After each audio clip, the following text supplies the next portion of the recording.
Di episode sebelumnya, Xiao Yan memasuki medan perang dengan tenang setelah meyakinkan Cai Lin. Dengan kekuatan yang sudah melampaui rata-rata Douzun Elite, ia berhasil mengalahkan Si Tian, kepala sekte singa, hanya dengan satu serangan telapak api. Namun, ancaman baru muncul dari dalam jurang. Sosok mengerikan itu adalah Tianzun keempat, Sui He, yang menggunakan teknik mematikan transformasi darah. Kehadirannya segera mengubah medan perang menjadi neraka. Darah para prajurit meledak satu persatu akibat kekuatan mengerikan tersebut. Merasa terdesak, Tianzun keempat mengaktifkan teknik pamungkasnya, menyerap lautan darah untuk memperkuat diri.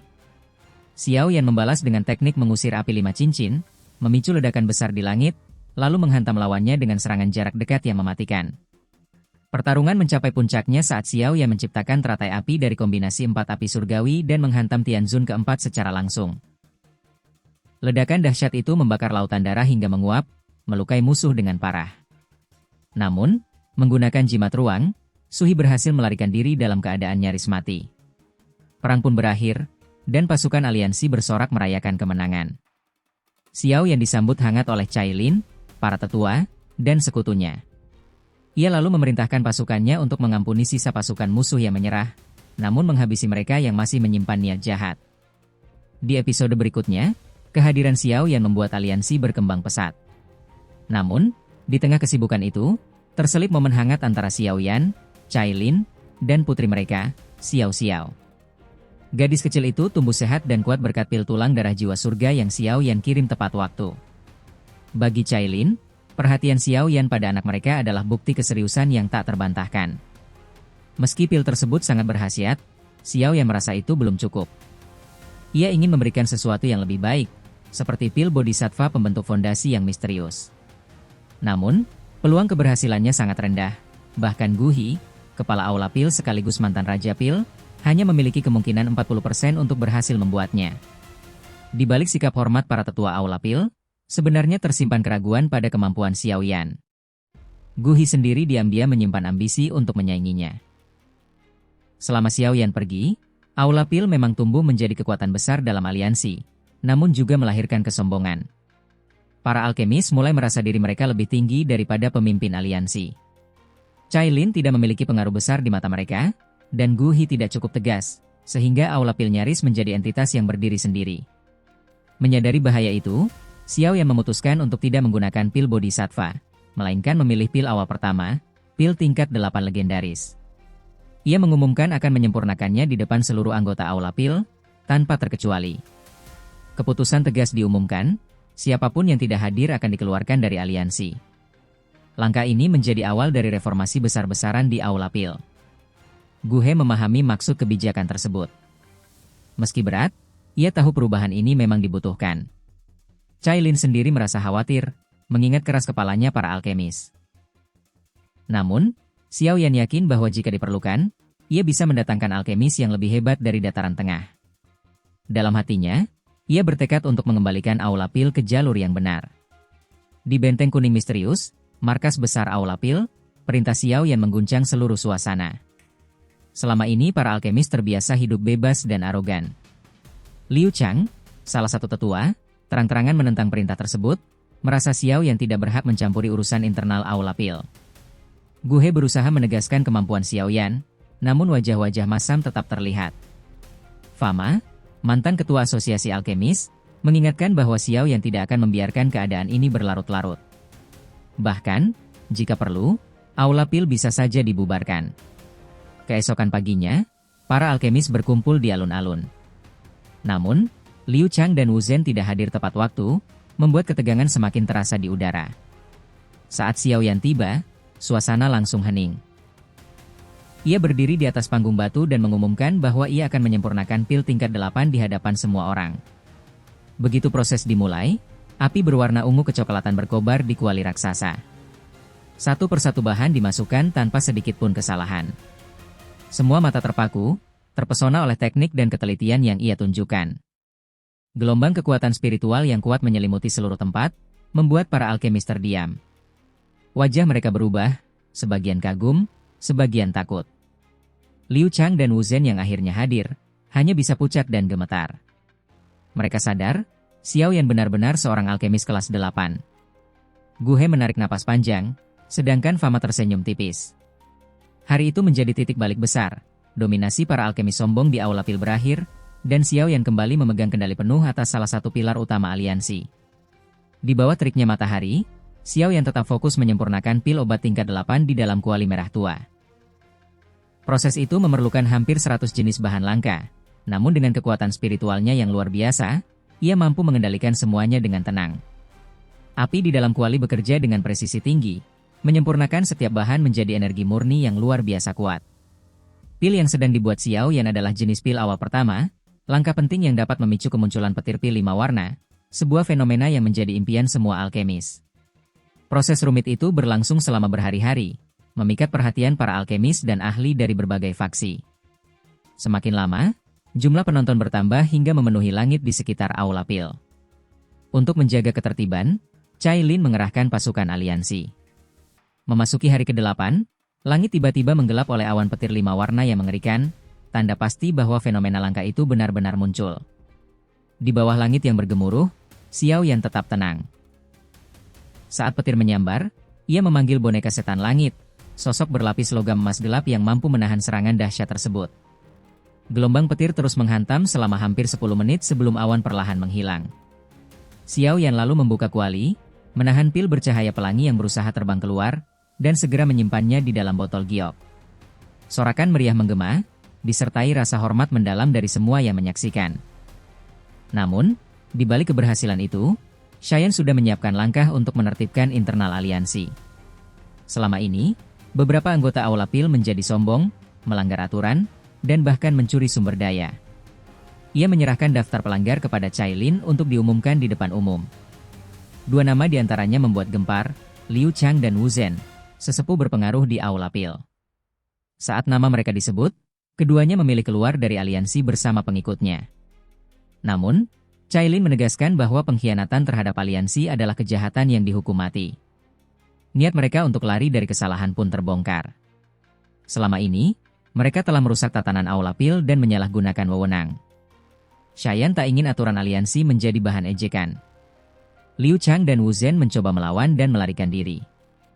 Namun, ruang di sekitar mereka dibekukan oleh kekuatan Xiao Yan. Dalam sekejap, mereka terjatuh ke tanah, terluka parah.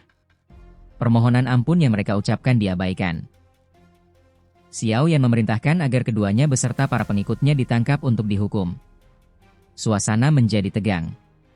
Semua yang hadir enggan berbuat kesalahan sekecil apapun setelah melihat apa yang terjadi.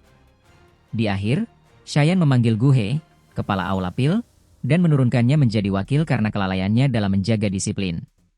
Posisi kepala Aula Pil resmi diserahkan kepada Grandmaster Fama, seorang alkemis senior yang dianggap lebih layak memegang jabatan tersebut. Namun, Xiao Yan juga membawa kabar baik.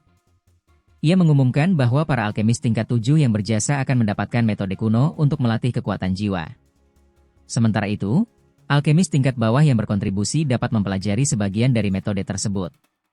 Pengumuman ini membuat para alkemis terkejut sekaligus bersemangat.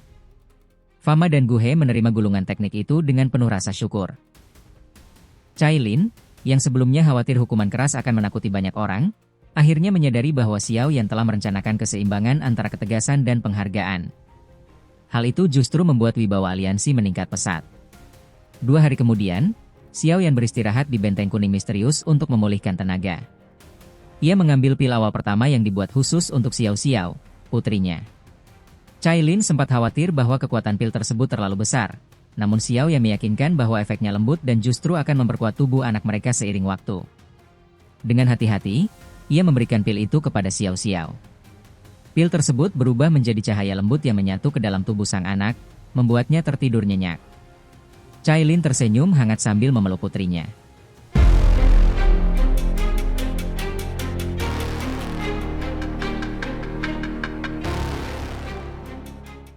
Dalam suasana damai itu, Xiao Yan menyampaikan usulan dari kakaknya di klan agar mereka mengadakan pernikahan resmi. Mendengar hal itu, wajah dingin Cai Lin langsung memerah. Setelah menyelesaikan konflik besar dengan sekte singa surgawi dan menertibkan urusan di Aula Pil, Xiao Yan akhirnya dapat menikmati waktu luang. Aliansi tetap berjalan rapi di bawah manajemen Cai Lin, Xiao Ding, dan Xiao Li, sehingga ia tidak perlu turun tangan langsung. Kesempatan ini ia gunakan untuk menjalani kehidupan sederhana sebagai seorang ayah, menghabiskan waktu bersama putrinya dan merasakan ketenangan yang sudah lama hilang dari hidupnya. Di sela istirahatnya, Xiao Yan memeriksa gulungan lubang cacing pemberian gurunya, Yao Lao. Jalur rahasia ini menghubungkan paviliun bintang jatuh dengan benteng kuning misterius, berlokasi strategis di dekat Kekaisaran Jiama. Dengan adanya jalur ini, kedua basis dapat saling membantu dengan cepat jika terjadi ancaman. Xiao Yan juga mendapat kabar bahwa Gerbang Xiao, faksi yang didirikan Hua, telah bergabung dengan aliansi dan berkembang pesat di wilayah Sudut Hitam. Ia membayangkan suatu hari seluruh kekuatan yang ia bangun akan bersatu untuk menguasai 3 wilayah besar di benua Douqi. Di halaman yang tenang, ketiga saudara Xiao berkumpul menikmati kebersamaan. Tawa Xiao Xiao menggema saat ia bermain dengan Cailin yang tampak lembut, jauh berbeda dari sifat dinginnya di luar. Dalam suasana penuh kehangatan itu, Xiao Yan dan Cailin mengadakan pernikahan sederhana yang disaksikan oleh kedua kakaknya. Walau tidak megah, momen ini sangat berarti sebagai tanda pengakuan dan rasa terima kasih. Setelah itu, Xiao Yan mengungkap sejarah sebenarnya tentang klan mereka. Klan Xiao ternyata berasal dari salah satu dari 8 klan kuno paling terkenal di benua. Sayangnya, kekuatan garis keturunan mereka telah habis. Hal yang membuat Xiao Yan heran adalah mengapa Aula Jiwa masih memburu anggota klan, meskipun mereka tidak lagi memiliki kekuatan darah murni. Xiao Ding yakin bahwa suatu hari seluruh anggota klan akan dikumpulkan kembali ketika kekuatan mereka tumbuh. Menjelang keberangkatannya ke Dataran Tengah, Xiao Yan memberikan teknik rahasia 3 perubahan misterius api langit kepada Xiao Li dan Xiao Ding. Teknik ini memungkinkan anggota klan memperkuat diri meski tanpa darah murni. Ia juga memberitahu bahwa dalam 2 hari ia akan pergi menghadiri pameran perdagangan ruang untuk mencari api teratai iblis pemurni. Api surgawi yang sangat penting untuk mendorongnya mencapai level Dou Sheng, syarat mutlak untuk melawan Aula Jiwa dan menyelamatkan ayahnya. Cailin menerima keputusan itu meski dengan berat hati, lalu sepakat membawa Xiao Xiao ke paviliun bintang jatuh sebagai tempat aman untuk memulai pelatihannya. Di wilayah terdalam aliansi, terdapat lubang cacing rahasia yang menghubungkan langsung ke paviliun bintang jatuh. Jalur ini dirahasiakan dan dijaga ketat, karena menjadi satu-satunya penghubung cepat dari barat laut ke dataran tengah. Lubang cacing itu berbentuk pusaran hitam besar yang memancarkan gelombang spasial kuat. Bagi Cailin dan rombongan, ini adalah pertama kalinya mereka melihat pemandangan seperti itu. Setelah semua persiapan selesai, rombongan Xiao Yan pun memasuki lubang cacing tersebut. Cailin menggendong Xiao Xiao, diikuti para tetua yang melepas mereka dengan berat hati. Saat tiba di paviliun bintang jatuh, Yao Lao terkejut ketika mengetahui bahwa Xiao Yan ternyata sudah memiliki seorang putri.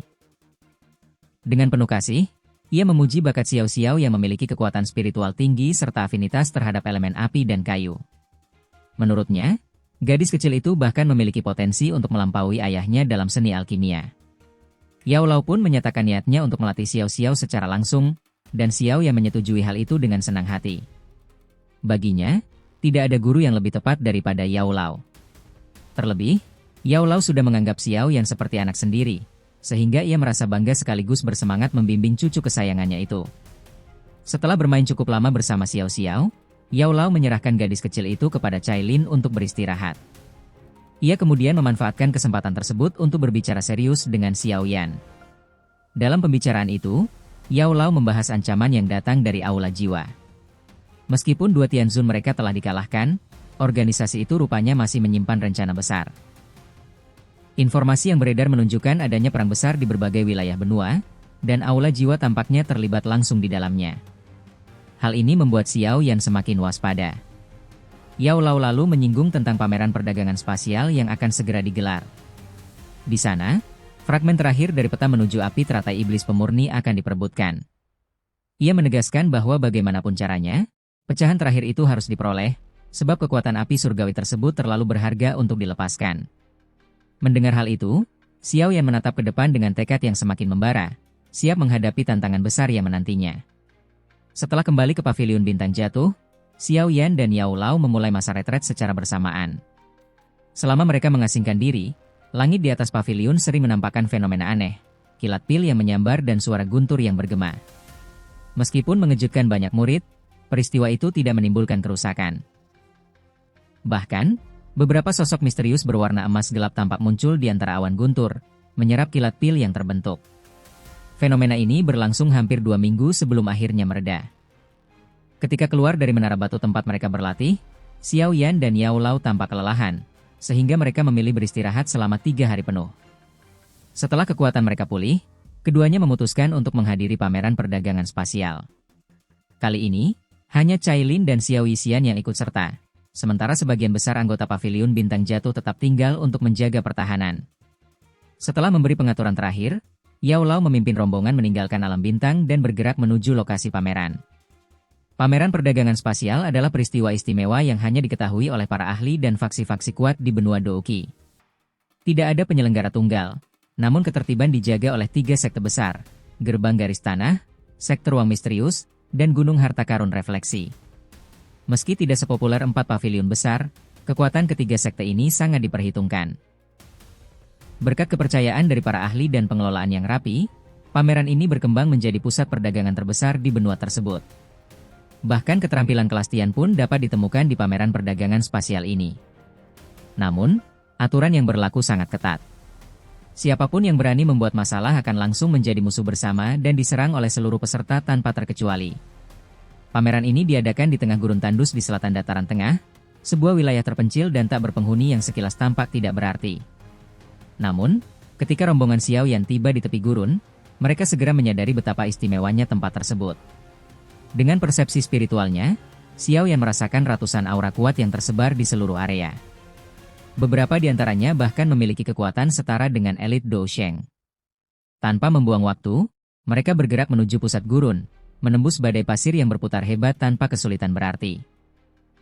Setibanya di puncak sebuah gunung pasir, pandangan mereka tertuju pada pintu masuk pameran, sebuah lubang hitam raksasa yang berputar perlahan.